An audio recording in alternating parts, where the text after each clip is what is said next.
दोस्तों इंडिया में हर साल लोग डॉक्टर, इंजीनियर या एमबीए जैसी चीज़ से ग्रेजुएट होते हैं। मगर दोस्तों क्या ये सब जो है एजुकेटेड है या फिर बस ये है कि अपना डिग्री का सर्टिफिकेट इन्हें मिला हुआ है।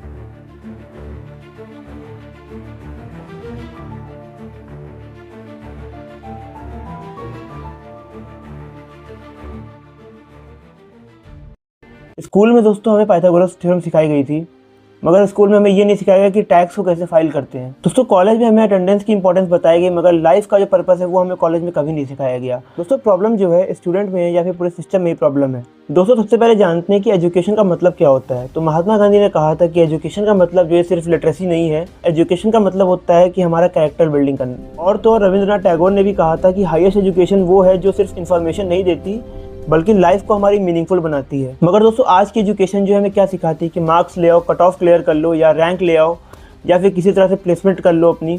दोस्तों एजुकेशन को लोगों ने एक जॉब का पर्पस बना के रख दिया है। अब दोस्तों चलिए कुछ डेटा देखते हैं। जो इंडिया है वो वर्ल्ड के लार्जेस्ट एजुकेशन सिस्टम में से एक है।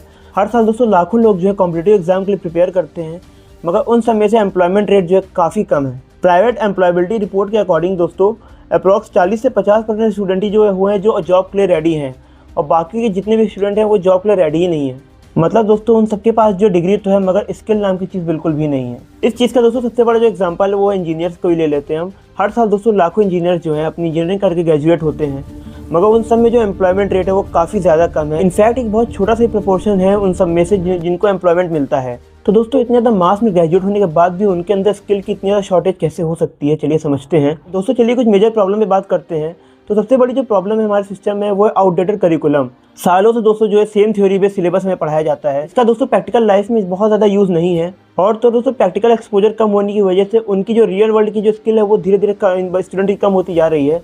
और यही जो है हमारे सिस्टम का सबसे बड़ी प्रॉब्लम है। दोस्तों फिनलैंड नाम के देश में एजुकेशन सिस्टम एक ऐसा है कि वहाँ पे जो एग्जाम की क्वांटिटी है वो काफ़ी ज़्यादा कम है।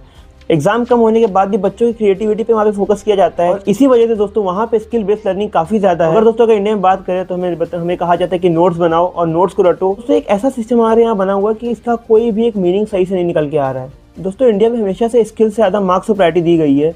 95% लाने वाले को हमेशा एक अच्छा कहा गया है और 75 लाने को हमेशा उस बच्चे को एवरेज कहा गया है, और 60% मार्क्स लाने को हमेशा कहा गया कि ये फेलियर है। मगर दोस्तों रियल लाइफ में ये सारी चीज़ें जो है काम नहीं आती। रियल लाइफ में काम आती है हमारी रियल स्किल जो कि हम अपनी लाइफ में सीखते हैं। ऐसे दोस्तों होगी communication skill, problem solving ability और तो दोस्तों अडेप्टेबिलिटी। तो ये सब चीज़ें जो है वो स्टूडेंट के कैरेक्टर को बिल्ड करती है, ना कि उसके मार्क्स। और तो दोस्तों कोचिंग कल्चर जो हमारे देश में आया हुआ है वो भी एक तरह से जो है पॉइंट में नेगेटिव इंपैक्ट डाल देता है। दोस्तों स्कूल की जो एजुकेशन है वो सेकेंडरी हो गई, कोचिंग एजुकेशन जो प्राइमरी हो गई है।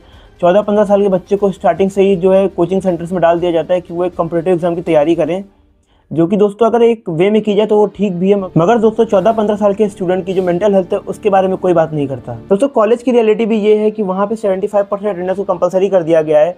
और दोस्तों कॉलेज में भी काफ़ी ज़्यादा आउटडेटेड लैब एक्सपेरिमेंट कराए जाते हैं। दोस्तों इनफैक्ट मैं खुद जो है बीटेक परस्यू कर रहा हूँ, मैंने भी ऐसे एक्सपेरिमेंट किए हैं जिनका मुझे लगता नहीं कोई भी मीनिंग है। और रियल लाइफ में फिजिक्स के सब्जेक्ट में मैंने ऐसे एक्सपेरिमेंट किए हैं जिनका जो बहुत ज़्यादा आउटडेटेड है, उनका कोई मतलब भी नहीं है रियल लाइफ में। दोस्तों यही चीज़ जो है हमारी इनोवेशन को कम कर देती है। दोस्तों पेरेंट्स का प्रेशर, कंपैरिजन का कल्चर और फेलियर का फियर जो है एक स्टूडेंट को रिस्क लेने से जो है पीछे कर देता है। स्टूडेंट के दिमाग में पहले से एक मेंटालिटी आ जाती है जिससे वो रिस्क लेने से डर जाता है। दोस्तों इन सारी चीज़ों के बाद भी इंडिया ने काफ़ी सारे रिफॉर्म जो है लॉन्च किए थे। 2020 में दोस्तों नेशनल एजुकेशन पॉलिसी के थ्रू स्किल डेवलपमेंट और मल्टीडिसिप्लिनरी लर्निंग और फ्लेक्सिबिलिटी पर फोकस किया गया था। मगर दोस्तों इन सब में सबसे बड़ा इशू जो है वो है इम्प्लीमेंटेशन गैप। पॉलिसीज जो है दोस्तों पेपर पे तो अच्छी लगती है, मगर ग्राउंड पर उनका एग्जीक्यूशन जो है वो कम हो जाता है। दोस्तों हमने प्रॉब्लम्स पे तो बात कर ली, मगर अब चलिए जो है इसके थोड़ा सोल्यूशन पे बात कर लेते हैं। दोस्तों सबसे बड़ा सोल्यूशन जो है इसका वो है करिकुलम रीडिज़ाइन। आजकल के टाइम में दोस्तों क्या किया गया है कि हमें 70% थ्योरी पढ़ाई जाती है और 30% जो है उसके प्रैक्टिकल को जो इम्प्लीमेंट कराया जाता है या उसका प्रैक्टिकल कराया जाता है। काफ़ी जगह में तो ये 30% है वो भी बहुत कम है। इसको दोस्तों हमें रिवर्स करना पड़ेगा। दोस्तों अगर हम प्रैक्टिकल और इम्प्लीमेंटेशन पर ज़्यादा फोकस करेंगे तो वो हमारे कैरेक्टर बिल्ड और स्किल बिल्ड में ज़्यादा हेल्प करेगा, ना कि थ्योरी पर फोकस करना, क्योंकि थ्योरी जो है बाद में वैसे ही भूल जाते हैं। दोस्तों एजुकेशन का मतलब वो सिर्फ फॉर्मूला याद कराना नहीं होता। एजुकेशन का दोस्तों मतलब होता है रियल वर्ल्ड में उस चीज़ को अप्लाई करना। और दोस्तों स्टूडेंट का जो इवैल्यूएशन होता है वो जो है मार्क्स के जो बेसिस पे नहीं होना चाहिए, कि जो दोस्तों 3 घंटे के पेपर में हम क्या करते हैं वो चीज़ हमें हमारा फ्यूचर या हमारी स्किल डिसाइड नहीं करती है। दोस्तों स्टूडेंट का जो इवैल्यूएशन है उसकी प्रेजेंटेशन पे होना चाहिए, उसकी प्रॉब्लम सॉल्विंग स्किल पर होना चाहिए, उनके प्रोजेक्ट पर होना चाहिए। अगर दोस्तों हम उसकी स्किल्स पर ज़्यादा फोकस करेंगे तो जो है स्टूडेंट जो है ज़्यादा परफॉर्म करेंगे। दोस्तों इन सारी चीज़ों से उनकी जो है एक स्किल प्रोफाइल जो डेवलप होगी। दोस्तों इन सारी चीज़ों के साथ साथ सबसे इंपॉर्टेंट बात ये भी है कि स्टूडेंट की जो मेंटल हेल्थ है उसका भी हमें ध्यान देना चाहिए। दोस्तों हर स्टूडेंट को अपनी लाइफ में फ्लेक्सिबल बनना चाहिए और नई नई चीज़ें जो है एक्सप्लोर करने का उन्हें राइट होना चाहिए, और इस चीज़ में उन्हें कोई भी प्रेशराइज नहीं कर सकता, ना ही उनके पेरेंट्स ना ही उनके टीचर। अगर इन सारी चीज़ों में अगर हम ध्यान देंगे तो वो जो हमारा जो है सिस्टम वो काफ़ी अच्छी तरीके से वर्क कर सकता है। दोस्तों लास्ट में एजुकेशन को हमें एग्जाम से निकाल कर अपनी रियल लाइफ से जोड़ना होगा, तभी जो है हम आगे जो है डेवलप हो पाएंगे। वीडियो दोस्तों अगर पसंद है तो वीडियो को लाइक करें, चैनल पर अगर नए तो चैनल को सब्सक्राइब करें। मिलते हैं किसी नेक्स्ट वीडियो में। Thanks for watching.